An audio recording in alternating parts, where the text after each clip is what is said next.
우리가 신앙생활을 할 때에 혹시 현실을 겪지 않으면서 신앙생활을 할 수는 없을까요? 꼭 현실의 어려움들을 신앙생활을 하는 중에도 꼭 겪어야만 하는 것일까요? 우리의 삶을 돌아볼 때에 신앙생활을 하다가 어려운 현실을 겪기도 하는 것이 아니라 신앙생활이란 현실을 겪어내는 것임을 우리는 알게 되어집니다. 우리 신앙의 성장을 놓고 보면 신앙이 이렇게 계속해서 이렇게 성장하는 과정인지 아니면 계단 형식으로 이렇게 성장하는지 아마 모든 분들의 신앙을 하나로 해결할 수는 없겠지만 꾸준히 계속 성장하는 측면보다는 내 신앙이 그냥 어제나 오늘이나 비슷한 것 같다가 이렇게 한번 점프하죠. 그다가 또 어제나 오늘 비슷한 것 같다가 또 어느 날 길게 점프하는 경우가 있는데, 이런 계단 형식일 때 그 지점이 어떤 지점들이었나요? 바로 현실을 겪는 것을 통해서, 현실을 겪어내는 것을 통하여서 나의 하나님을 만나고 우리 신앙이 단단해지고 때로는 신앙이 깊어지는 것을 우리가 돌아보게 됩니다. 우리 신앙생활 할 때 현실을 겪지 않았으면 좋겠습니다. 그런데 그렇지 않은 것을 알게 되어집니다. 우리가 오늘부터 다시 또 아브라함을 살펴보기를 원하는데, 몇 주 전에 살펴보다가 이제 다른 메시지를 듣고 다시 이제 오늘 아브라함으로 돌아오게 되어집니다. 아브라함의 삶을 놓고 봤을 때 현실을 겪는 것의 연속이었습니다. 갈대아 우르를 떠나는 것, 그 현실이잖아요. 갈대아 사람이 갈대아 땅을 떠나서 가나안 땅의 이방인으로 살아가야 되는 신앙생활의 시작이 현실을 겪어내야 하는 것이었습니다. 그렇게 갈대아 땅을 떠나서 가나안 땅에 왔을 때 그는 우리가 몇 주 전에 살펴본 것이죠. 창세기 12장, 가나안 땅에 들어왔을 때 어떤 현실을 또 겪게 되어집니까? 약속의 땅 가나안 땅에 도착하자마자 그 땅에 기근이 닥치게 되어집니다. 기근이라고 하는 현실을 아브라함이 겪고, 그가 이제 그 현실을 겪어내면서 신앙생활을 해 나가야 하는 것을 아브라함이 경험하게 됩니다. 그때 아브라함이 기근을 겪으면서 그는 그 시험을 이겨내지 못하고 가나안 땅을 떠나 애굽으로 내려가게 됩니다. 그때 아브라함 마음이 어떤 마음이어서 그가 애굽으로 내려가게 되었을까? 현실적으로 살면 안 될까요? 현실을 겪으면서 우리가 그리스도인으로서 하는 고민이 그것인 것이죠. 현실적으로 살면 안 될까요? 물론 세상적으로 살면 안 되죠. 세상을 세상적으로 살면 안 되지만 현실적으로 살아가야 될 거 아닌가요? 믿음으로 산다는 것이 과연 무엇일까요? 믿음으로 산다는 것, 물론 세상을 세상적으로 살아가면 안 되지만 현실은 현실적으로 살아가야 되는 건 아닌가? 내가 살아가야 될 가나안 땅에 기근이 닥쳤습니다. 생계가 막막하게 되었습니다. 아브라함은 가장이었고 그에게는 많은 자녀와 가족들이 있습니다. 그렇다면 이 가족들을 또 식솔들을 거느린 아브라함 입장에서 현실을 현실적으로 살기 위해 가나안 땅을 떠나 애굽으로 내려가면 안 되는 것일까요? 이것이 이런 갈등과 내적 고민들이 바로 아브라함이 신앙생활을 해내야 하는 것이었습니다. 현실을 겪어내야 되는 것인데, 이때 아브라함이 부딪히는 현실이란 하나님보다 더 커 보인 것이었습니다. 기근이라고 하는 현실이 얼마나 큰지 아무리 눈을 크게 떠 보아도 하나님은 보이지 않고 보이는 것은 현실밖에 없었습니다. 그래서 아브라함이 가나안 땅을 떠나 애굽으로 내려가게 되었습니다. 언제 아브라함이 현실의 문제를 현실적으로 해결하고자 했는가? 아브라함이 지금 기근이라고 하는 현실의 문제를 애굽이라고 하는 현실의 방법으로, 현실의 해결책으로 해결할 이때는 하나님보다 현실이 더 커 보일 때였습니다. 아브라함이 애굽으로 내려갈 때에 그는 그의 밑바닥을 보게 되었습니다. 하나님보다 현실이 더 무서울 때 믿음이라고 하는 것은 자신에게 하나도 없고 믿음이 없는 사람 모습과 똑같고, 애굽으로 내려갈 때 자기에게 믿음만 없는 것이 아니라 도덕적으로도 파탄에 이른 사람이지요. 자기 아내 때문에 자기를 죽일까 봐 두려움이 엄습해서 그는 자기 아내를 누이라고 속이는 부도덕한 방법을 택하게 되었습니다. 그게 우리 모습입니다. 현실이 무서울 때, 하나님보다 현실이 무서울 때에 우리는 부도덕하게 되어지는 것이죠. 돈이 무서우면 어떻게 될까요? 돈, 먹고 살아가야 되는데 돈이 무섭습니다. 먹고 살아가야 되는데 힘을 갖고 있는 사람이 무섭습니다. 그럴 때 어떻게 될까요? 그럴 때 우리가 윤리와 양심을 지킬 수 있는 것이 아니라 하나님보다 돈이 더 무섭고 하나님보다 권세를 갖고 있는 사람이 무서울 때 우리는 양심을 저버리고 부도덕한 방법을 쉽게 취하게 됩니다. 먹고 살려면 어쩔 수 없어 라는 이름으로 하나님보다 돈이 더 무섭고 하나님보다 현실이 더 무서울 때는 우리는 그처럼 부도덕하게 되어지는데, 바로 아브라함이 지금 그것을 겪습니다. 하나님보다 현실이 더 무서울 때에 애굽으로 내려가는 아브라함, 그의 영혼은 하나님에 대한 믿음만 파탄난 것이 아니라 그의 도덕성도 밑바닥을 다 드러내게 되었습니다. 그런데 아브라함이 그곳에서 하나님을 알게 되어집니다. 하나님을 경험합니다. 어떤 하나님일까? 나를 갈대아 땅에서 불러내신 하나님은 어떤 분이신가? 애굽의 그 큰 왕 바로보다 더 큰 하나님이시구나. 내가 믿는 하나님 어떤 하나님이신가? 내가 하나님께 신실하지 못했음에도 불구하고 애굽 땅 올라갈 때에, 가나안 갈 때에, 가나안으로 돌아갈 때에 이 아브라함은 부자가 되어 있었습니다. 아, 하나님은 나의 현실보다 더 크신 하나님이시구나. 기근이라고 하는 현실보다 더 크신 하나님이구나. 아브라함이 실패하였지만 실패를 통하여서 그는 얻은 것이 전혀 없는 것이 아니었습니다. 오히려 실패하였지만 그 실패를 통하여서 내가 믿는 하나님은 나의 현실보다 더 크신 하나님인 것을 철저하게 또한 배우게 되었습니다. 그리하여 우리가 오늘 창세기 13장 본문을 읽었는데 13장 본문의 제 앞부분에 보면 아브라함은 다시금 베델과 아이 사이에 가서 단을 쌓습니다. 그리고 하나님의 이름을 부르며 예배를 드립니다. 첫 신앙을 다시 회복하게 되어집니다. 여기까지 우리 지난번에 살펴본 내용입니다. 이렇게 현실을 겪으며 신앙생활을 시작한 아브라함, 이제 베델과 아이 사이에서 제단을 쌓고 첫 신앙을 회복한 아브라함, 그에게 또 현실이 닥칩니다. 아브라함은 또 현실을 겪게 되어집니다. 그 현실은 어떤 현실이었냐면 목초지가 부족한 그런 어려움이었습니다. 아브라함은 유목민이었습니다. 유목민은 당연히 생업이 어떤 것일까요? 유목민에게 생업은 목축업이었습니다. 목축업을 하는 이 아브라함, 양과 염소를 기는 아브라함에게 가장 중요한 것은 목초지였습니다. 그런데 이 목초지가 부족한 것을 겪게 되어집니다. 현실을 또 겪습니다. 이제 실패했던 아브라함이 창세기 13장에서 새롭게 신앙을 다짐하고 시작하는 지금, 실패 후에 또 실패할 것인가 하는 것입니다. 그러나 이제 13장이 시작되었을 때 이 아브라함은 창세기 12장의 그때의 아브라함이 아니었습니다. 12장 때에 기근을 겪었을 때에 그때의 아브라함과 13장에서 지금 새롭게 하나님을 예배하는 아브라함은 크게 달라진 그런 아브라함이었습니다. 기근을 겪을 때에 그때의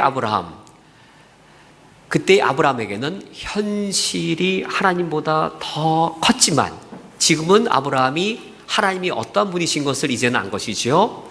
이제는 나의 현실보다 하나님이 더 크신 분임을 그는 이제 알게 되었습니다. 이제는 그때의 아브라함이 아닙니다. 이제는 현실보다 하나님을 더 두려워할 줄 알게 된 그러한 아브라함이었습니다. 아브라함이 애굽의 실패를 경험했지만 그 아브라함의 실패를 경험하고 다시 가나안으로 돌아왔을 때 그는 현실보다 더 크신 하나님을 믿고 있었습니다. 참된 지혜는 어디에서 나오는 것일까요? 참된 지혜는 하나님을 두려워하는 데에서 참된 지혜가 있습니다. 잠언 9장 10절 말씀에 여호와를 경외하는 것이 지혜의 근본이요. 지혜의 근본이란 말은 지혜의 근본이란 말은 어떤 근본 뿌리에서 지혜가 나오는 것인데, 지혜가 싹트고 지혜가 성장하는 것인데, 그 지혜가 싹트고 자라나는 그 지혜의 근본, 텃밭이 무엇이냐면 여호와를 두려워하면서 참된 지혜로운 판단이 나옵니다. 만약에 여호와를 두려워하는 게 아니라 하나님보다 돈을 더 두려워할 때에 그때 사람이 지혜로워집니다. 하나님보다 돈 더 두려워해도 그때 사람이 지혜롭습니다. 그런데 그 지혜는 참된 지혜가 아닌 것이죠.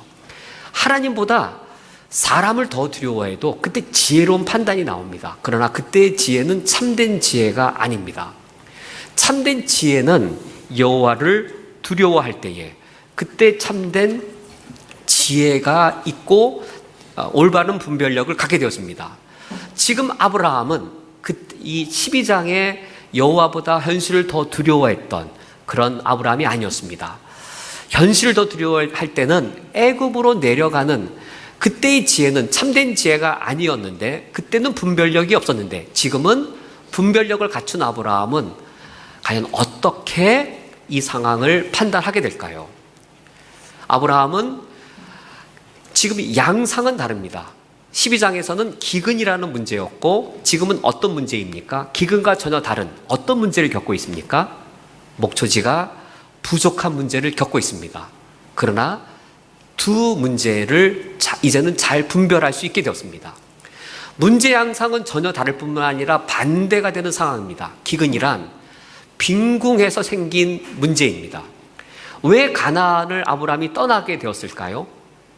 기근이라고 하는 가난, 기근이 일으켜주는 빈궁함 때문에 아브라함은 가나안을 떠나가게 되었습니다. 근데 지금 13장에서 아브라함에 닥친 이 어려움은 가나안에서 생긴 게 아니라 왜 이 어려움이 생긴 것이죠? 이 어려움은 가난 때문이 아니라 오히려 그들의 소유가 많아서 생긴 것이었습니다. 13장 6절 말씀에 그 땅이 그들이 동거하기에 넉넉하지 못하였으니 라고 하면서 이는 그들의 소유가 많아서 동거할 수 없었음이니라. 우리는 흔히 기근이라고 하는 가난이 시험이 될 수 있지, 어떻게 풍요로움, 더욱이 하나님이 축복하셔서 풍요로움을 주셨을 때 그 풍요가 어떻게 시험이 될 수 있을까, 그렇게 생각하기 쉽지만 지금 13장은 12장과 전혀 다른 양상이었습니다. 가난이라는 빈궁 때문에 찾아온 시험이 아니라 정반대로 소유가 많아서 풍요로 인하여 닥친 어려움이었습니다. 문제의 양상이 전혀 다르지만 어떤 면에서 공통된 것이죠? 공통된 것이 있습니다. 아브라함이 그 공통된 것을 발견하게 됩니다. 창세기 12장 10절 말씀에 기근이 들었을 때에 창세기 12장 10절 말씀이 이러합니다. 그 땅에 기근이 들었으므로. 근데 13장 6절을 보더라도 그 땅이 그들이 동거하기에 넉넉하지 못하였으니. 기근, 창세기 12장 10절 기근이라는 문제도 기근 때문에 가나안 땅이 문제가 되었습니다. 13장 6절 이 목초지가 부족하게 된 것, 그들의 소유가 넉넉하게 되므로 가나안 땅이란 땅이 문제가 되었습니다. 어떤 면에서 똑같아요? 문제의 양상은 달라요. 문제의 종류도 달라요. 기근이라는 문제와 목초지가 부족하다는 문제, 전혀 다른 종류의 사건이고, 하나는 가난에서 생긴 문제고 하나는 부유에서 생긴 문제입니다. 전혀 달라요. 근데 어떤 면에서는 같아요? 가나안 땅이 문제인 거예요. 12장에서는 기근 때문에 가나안 땅을 떠나가야 했다면 지금은 왜 가나안 땅을 떠나가야 할까요? 유목민들이 왜 이동을 하게 되지요? 목초지를 찾아 이동하게 되는 것이지요. 아브라함이 그것을 이제는 잘 분별하였습니다. 그래, 내가 그때 애굽으로 내려갈 때에는 기근 때문에 내가 애굽으로 내려갔다. 그래, 그 기근은 나로 하여금 애굽 땅으로 가게 하는, 가나안 땅을 떠나가게 하는 유혹이었는데 지금도 마찬가지구나. 지금은 가난이 아니라 정반대로 이제는 풍요로움이지만 나로 하여금 가나안 땅을 떠나가게 하는 유혹이라는 면에서는 똑같은 문제이구나. 내가 12장에서는 내가 하나님 아버지 앞에 내가 바르게 믿음을 지키지 못했고 그때에는 내가 시험에서 실패했지만 내가 이제는 가나안 땅에 머물러야 되겠다라고 아브라함이 바르게 분별하게 되어집니다. 아브라함이 이처럼 참된 지혜, 바르게 분별할 수 있었던 근본 원인은 어디에 있는 것이죠? 여호와를 경외하는 것이었습니다. 무엇보다 무엇을 더 두려워한 것이지요? 현실보다 하나님이 더 두려운 겁니다. 우리가 아무리 지혜로워도 그 지혜로운 판단이 하나님보다 돈이 더 두려워서 미래를 계획한 계획이라면 오히려 어리석은 것일 수 있습니다. 내가 머리를 아무리 지혜롭게 다 궁리를 해서 완벽하게 계획을 세웠어도 그것이 하나님보다 권세를 갖고 있는 사람이 무서워서 계획을 짜낸 것이라면 아무리 완벽한 계획일지라도 그 결과는 어리석은 것일 수 있습니다. 제가 좋아하는 목사님이 계신데 켄트 휴즈란 목사님이신데 아브라함 이 부분을 이렇게 해석하십니다. 애굽에서 아브라함은 자신의 현명함 외에는 아무것도 신뢰할 만한 것이 없었습니다. 그러나 이제는 13장이죠. 아브라함이 매우 크게 달라졌습니다. 창세기 13장에서 아브라함은 마치 내일이 없는 것처럼 생각하고 있습니다. 인간이 내일을 생각하잖아요. 하나님보다 돈이 더 무서울 때 내일을 위한 생각을 하잖아요. 계획을 세우잖아요. 근데 아브라함이 오늘과 내일이라는 현실보다 하나님이 더 무서우니까 13장에서 아브라함의 행동을 보면 내일을 생각하지 않는 사람처럼 오늘 결단을 내립니다. 그때 아브라함이 참된 지혜를 얻게 되는 것이죠. 어떤 결단을 내리는가, 어떤 판단을 내리는가. 오늘 본문 말씀에 보면 아브라함이 롯을 부릅니다. 그래서 우리는 한 친족이지 않느냐, 너나 나나 서로 싸우지 말자라고 하면서 내 앞에 온 땅이 있으니 9절 말씀에 나를 떠나가라 라고 그는 결단합니다.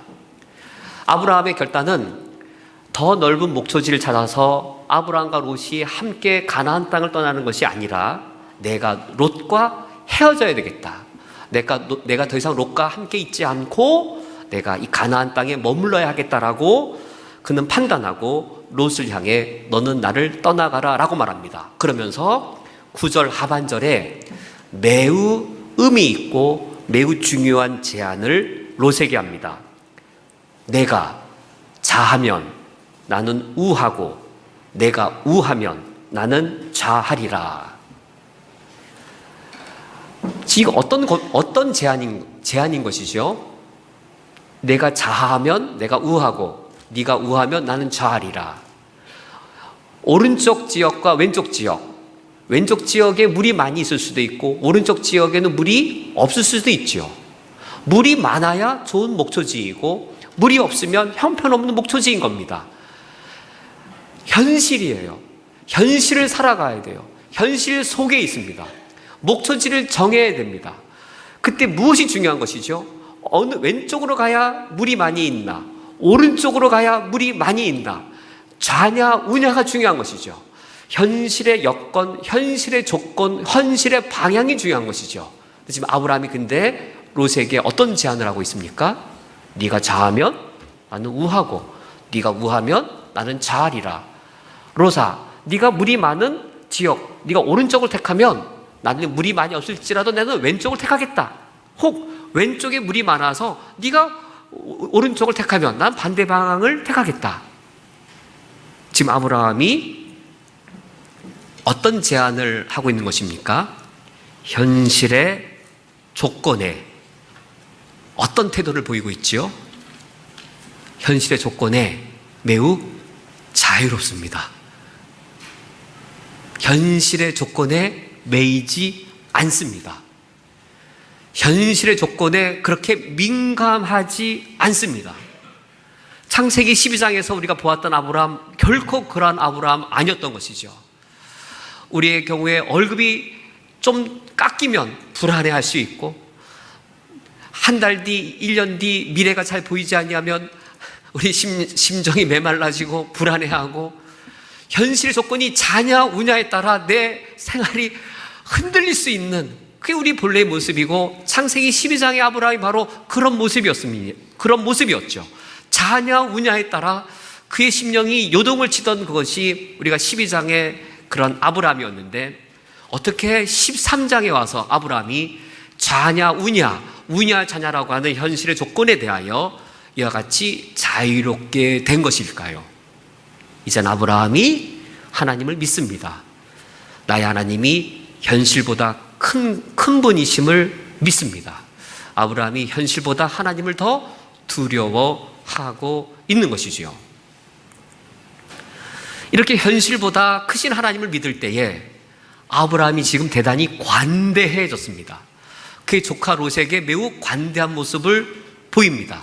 그는 삼촌으로서, 그리고 그 가정의 가장으로서 그에게는 주도권과 우선권이 있습니다. 그가 먼저 목초지를 선택할 당연한 관습에 있어서나 법적으로 있어서나 그에겐 정당한 권한이 있습니다. 근데 그의 권한을 양보합니다. 이런 관대한 모습, 12장과 비교해 볼 때 어떠해요? 그가 하나님보다 현실을 두려워할 때 얼마나 그가 부도덕한 사람이고, 그가 얼마나 남자로서 작은 남자인지 우리는 보았습니다.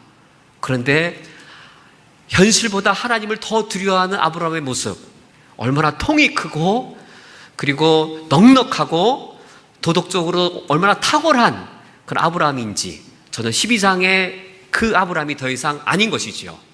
무엇이 아브라함을 이처럼 도덕적으로나 윤리적으로 더 크고 여유로운 인물로 만들어 놓은 것인가요? 그것은 아브라함의 인격 자체가 갑자기 윤리적으로 바뀌었다기보다도 현실의 조건에 이처럼 자유로운 것은 현실보다 크신 하나님을 그가 믿었기 때문인 겁니다. 혹 왼쪽에 물이 많은데 내가 오른편으로 갈지라도, 혹 오른편에 물이 많은데 내가 좌편으로 갈지라도, 현실보다 크신 나의 하나님께서는 그 현실의 조건을 나로 하여금 넘어서게 할 것이다. 현실의 조건을 넘어서서 나로 하여금 살아내게 하실 것이다. 신앙생활이란 현실을 겪지 않고 순탄한 길만 찾아가는 것이 아니라, 신앙생활이란 하나님이 어려운 속에서도 만사 형통케 하시는 길만 찾아 골라가는 것이 아니라, 신앙생활이란 현실보다 더 크신 하나님을 내가 믿으면서 현실을 겪어내는 것, 현실의 조건에 좌지우지 되는 것이 아니라 현실의 조건을 겪어내면서 현실의 조건을 넘어서게 하신 하나님인 것을 아브라함이 믿게 된 것이었습니다. 이런 롯의 모습과 대조되는 인물이 있습니다. 바로 롯입니다. 롯은 어떤 인물이냐면, 창세기 11장 끝부분에 한번 등장했다가 지금 13장에 가서야 본격적으로 등장하는 인물인데, 이 말은 롯은 언제부터 어디까지 아브라함과 함께 있었던 것인가요? 처음부터 지금까지 다입니다. 아브라함이 갈대아 우르를 떠날 때 함께 떠났고, 아브라함이 가나안 땅에서 기근 겪을 때 함께 기근을 겪었고, 아브라함이 애굽에 내려가는 실패를 함께 경험했고, 애굽에서 다시금 가나안 땅으로 돌아와 베델과 아이 사이에 제단을 다시 쌓을 때에도 그는 함께 했던 인물이었습니다. 아브라함이 현실보다 더 크신 하나님을 경험할 때 그것을 옆에서 지켜보았던 롯이었습니다. 이 롯은 과연 어떠한 인물이고, 롯은 이 목초지가 부족한 문제를 과연 어떻게 해결하는가? 오늘 본문 10절 말씀에 이러합니다. 롯이 눈을 들어 요단 지역을 바라본즉, 롯이 눈을 들어 바라봅니다. 롯이 눈을 들어 바라보는 것을 보면 그는 요단 지역을 바라보게 되었는데 소알까지 온 땅에 물이 넉넉한 것을 바라보게 됩니다. 지금 롯이 바라보는 지역은 베델인데 베델의 높이가 3,000피트가 되어서 높은 고지대입니다. 그래서 베델에서는 3,000피트라 높은 지대에서 먼 지역까지 요단들까지 보이는 지역인데 높은 지역에서 내려다 볼 때에 그는 소알 지역까지 물이 넉넉한 것이 보였습니다. 이런 롯을 볼 때에 롯은 하나님보다 현실이 더 크게 보였습니다. 하나님보다 현실이 더 크게 보이는 롯의 눈에는 무엇이 중요하게 보였을까요? 좌냐 우냐 중에 롯에게 중요한 것은 현실을 살아갈 때에 현실적으로 살아가는 것이었습니다. 얼마나 물이 있는가, 어느 지역에 물이 넉넉한가. 롯에게는 현실이 중요했고 그렇기 때문에 현실의 조건이 중요했습니다. 롯이 하나님을 믿는 사람입니까? 안 믿는 사람입니까? 롯은 하나님을 분명히 믿는 사람입니다. 롯은 분명히 하나님을 믿는 사람이지만 그가 믿는 하나님은 현실이 내가 믿는 하나님보다 더 크다라고 믿는 사람이었습니다. 내 현실보다 하나님이 더 작다라고 생각할 때 롯에게는 좌냐 우냐 이게 대단히 중요한 것이었습니다. 내가 믿는 하나님이 현실보다 작다라고 생각할 때 롯에게 좌냐 우 어디를 가냐라고 하는 것은 매우 중요했고 그에게는 하늘보다 이 땅이 더 중요했기 때문에 그는 현실을 포기할 수 없었습니다. 켄트 휴즈, 제가 좋아하는 켄트 휴즈 목사님께서 이 롯에 대해서 이렇게 말을 합니다. 어떤 사람이 롯에게 가서 두 가지를 질문합니다. 두 가지 선택을 묻습니다. 첫 번째는 이것이었습니다. 롯에게 당신 하늘과 지옥 둘 중에 하나를 선택하십시오 라고 제안했을 때 당연히 롯이 무엇을 택할까요? 하늘과 지옥 중에 당연히 하늘을 택할 것이지요. 왜냐하면 그는 하나님을 믿는 신자였기 때문입니다. 하늘을 택한 그에게 다시 묻습니다. 당신이 하늘과 지옥 중에 하늘을 택했다면 이번 두 번째는 한번 무엇을 선택하시겠습니까?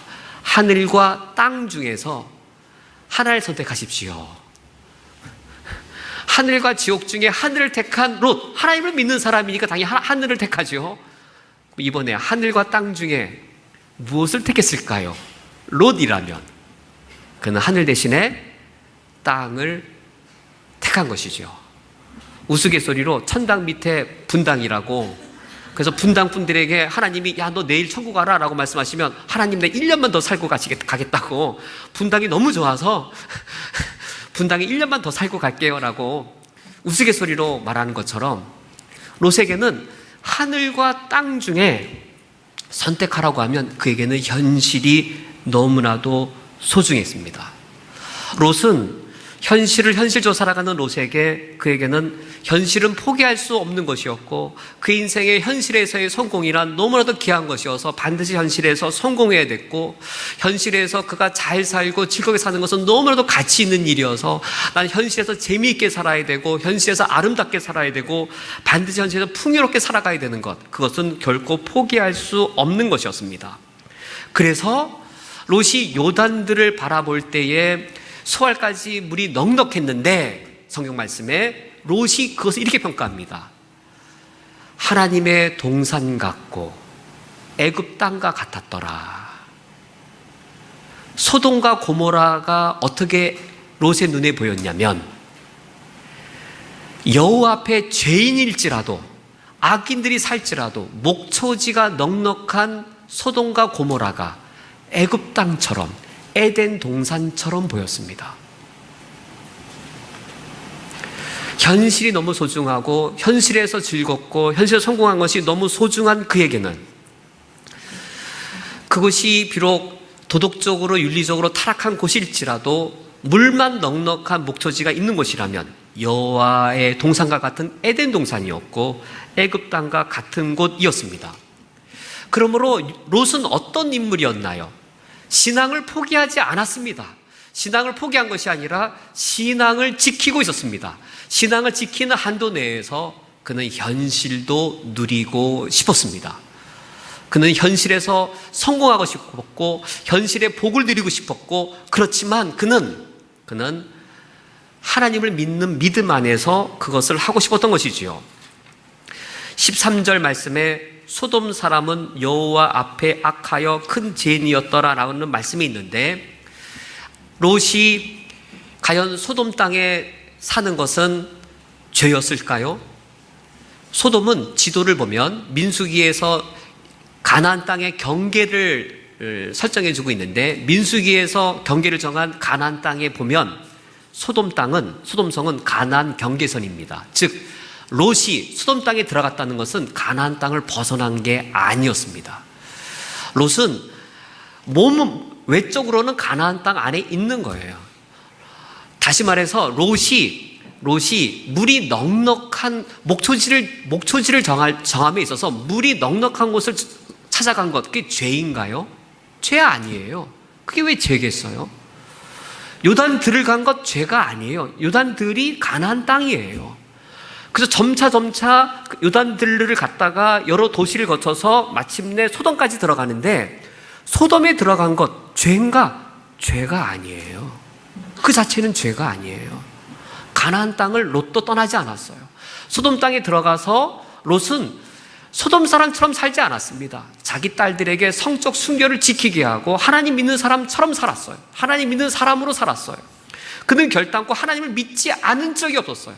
그는 요단들에 살 때에도, 소돔성에 살아갈 때에도 그는 항상 하나님을 믿는 신앙으로 살아갔습니다. 그런데 무엇이 문제였을까요? 이것입니다. 롯의 선택 기준은 항상 무엇이지요?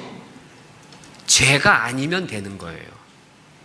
제가 목회자이다 보니까 성도님들이 저에게 이런 질문들을 곧잘 합니다. 목사님, 이거 하면 죄예요, 아니에요? 라고 물어요. 우리 성도님들 어떤 일을 할 때 그런 고민들 있죠? 목사님, 이걸 했을 때 죄예요, 아니에요? 라고 물어요. 지금 롯이 그 수준인 겁니다. 롯의 경우는 이것이 죄가 아니면 할 수 있는 겁니다. 죄가 아니면 하는데, 죄가 아닌 최소한의 것에서 행하는데 무슨 최대한을 누리는 것인가요? 죄가 아니면 되는데 현실의 최고의 축복입니다. 현실에서 가장 잘 되는 거예요. 현실적으로 많은 걸 누리는 거예요. 근데 그게 죄가 아닌 범위 내에서. 그러나 우리 그리스도인들은 죄를 안 짓는 게 목적이 아닙니다. 우리는 하나님 아버지 앞에 내가 이것을 행했을 때 이게 죄가 됩니까? 안 됩니까? 죄가 아니에요? 해도 되겠네요. 이런 존재들이 아니라 우리 그리스도인들은 어떤 존재입니까? 죄가 아니면 행하는 것이 아니라 우리 그리스도인들은 죄악된 세상 속에서 의를 도모하는 자입니다. 단지 죄를 안 지면 되는 게 아니라, 하나님, 이것을 행했을 때 이 죄악된 세상 속에서 의가 세워지겠습니까? 하나님, 내가 이것을 행함으로 의가 도모되는 것입니까? 내가 이것을 행할 때 하나님이 가장 기뻐하시는 일이 이루어지는 겁니까? 하나님, 내가 이것을 행할 때 하나님 정말로 원하시는 정의가 실현되는 것입니까? 내가 이것을 행함으로써 정말로 거룩하지 않은 세상 속에서 거룩이 이루어지는 것입니까? 우리 그리스도인이란 하나님 안에서 의를 도모하고 하나님 안에서 정의를 도모하는 자들이지, 이거 했을 때 죄만 아니면 무엇인가를 다 해도 되는 최소한의 선에서 머물러 있는 자가 아닌 것이죠. 가나안 경계선에서 이 롯이 생활하였듯 죄만 아닌 그 최소한에 머물러 있을 때에 롯은 한편으로는 믿음도 지키고 한편으로는 현실적으로도 그가 성공적인 삶을 살고자 했던 것이었습니다. 이와 같이 롯이 아브라함을 떠나게 되었습니다. 롯은 현실적으로 살아가는 그런 그리스도의 모습으로 아브라함 곁을 떠나게 되었습니다. 14절 말씀에 보면 그와 같이 롯이 아브라함을 떠나갔을 때에 그때 한 분이 아브라함을 찾아오게 됩니다. 한편으로 아브라함 마음속에 큰 좌절이 있었을 겁니다. 나는 왜 현실적으로 살아가지 않는가? 나도 롯처럼 현실적으로 살아가야 되지 않는가라는 그런 회의가 있을 수도 있을 그때에 하나님이 아브라함을 찾아오십니다. 그리고 14절의 말씀에서 아브라함에게 명령하십니다. 너는 눈을 들어 너 있는 곳에서 바라보라. 롯의 행동을, 롯의 패턴을 그대로 본따서 하나님이 아브라함에게 권면하고 명령하십니다. 롯이 눈을 들어 바라보았던 그 패턴 그대로 하나님 아브라함에게 너는 눈을 들어 바라보아라. 너는 눈을 들어 너 있는 곳에서 북쪽과 남쪽 그리고 동쪽과 서쪽을 바라보아라. 눈을 들어 바라보아라고 하나님이 아브라함에게 믿음을 독려하시고 믿음을 일으켜 세우십니다. 눈을 들어 바라보아라. 우리 성도님들은 눈을 들어 바라보실 때 무엇을 바라보고 계십니까? 오늘 설교 제목이 눈을 들어 바라보는 것입니다. 눈을 들어 바라보실 때 무엇을 바라보고 계십니까? 혹시 롯과 같이 내가 죄만 짓지 않는 범위라면 그 한도 내에 안주하시면서, 심지어 거기가 소돔과 고모라일지라도 돈벌이만 된다면, 거기가 소돔 고모라처럼 부두둑하고 더러운 곳일지라도 내가 현실에서 더 풍요로워질 수만 있다면, 그게 죄만 아니라면, 그러면 내가 신앙도 지키고 현실도 누리는 그러한 것을 롯처럼 바라보고 계시는 것은 아닌지요? 하나님이 아브라함에게 너는 눈을 들어 바라보고라라고 하시는데, 지금 아브라함에게 말씀하시는 것처럼 나도 눈을 들어 바라보는 것을 바라보는 것인지, 과연 나는 눈을 들어, 우리 성도님들은 무엇을 바라보고 계십니까? 롯이 눈을 들어 바라본 것은 이것이었습니다. 롯이 눈을 들어 바라본 것은 나의 욕망이 바라보게 하는 것을 롯은 바라보았습니다. 롯이 눈을 들어 바라본 것은 나의 야망이 바라보게 하는 것을 바라보는 것이었습니다. 롯이 바라본 것은 그의 야망, 그의 욕심, 그의 욕구, 그가 원하는 것, 그것이 바라보게 하는 것을 그가 바라보는 것이었지만, 지금 하나님은 아브라함에게 찾아오셔서 눈을 들어 무엇을 바라보게 하십니까? 너는 눈을 들어 너 있는 곳에서 북쪽과 남쪽, 동쪽과 서쪽을 바라보라. 이것은 하나님의 나라를 바라보게 하시는 것인데, 바로 이것입니다. 하나님이 바라보게 하시는 것을 아브라함에게 바라보게 하고 계십니다. 하나님의 목적을 아브라함으로 하여금 바라보게 하고 계십니다. 아브라함 하여금은 눈을 들어 하나님의 계획을 바라보게 하고 계십니다. 하나님이 바라보게 하시는 것을 아브라함에게 너도 바라보아라. 아브라함에게 하나님의 계획을 보여주시면서 내가 계획한 것을 너도 바라보아라. 하나님이 아브라함에게 하나님의 목적을 미리 알려주시면서 내가 목적한 것을 너도 바라보아라 라고 말씀하고 계십니다. 영원한 것을 바라보게 하고 계십니다. 내 욕망이 바라보게 하는 것을 내가 바라보게 할 것인가? 내가 어떠한 연유로 쿠웨이트에 왔든, 내가 무슨 계획으로 왔든 내 욕망으로 쿠웨이트 땅에서 하늘을 바라볼 것인가?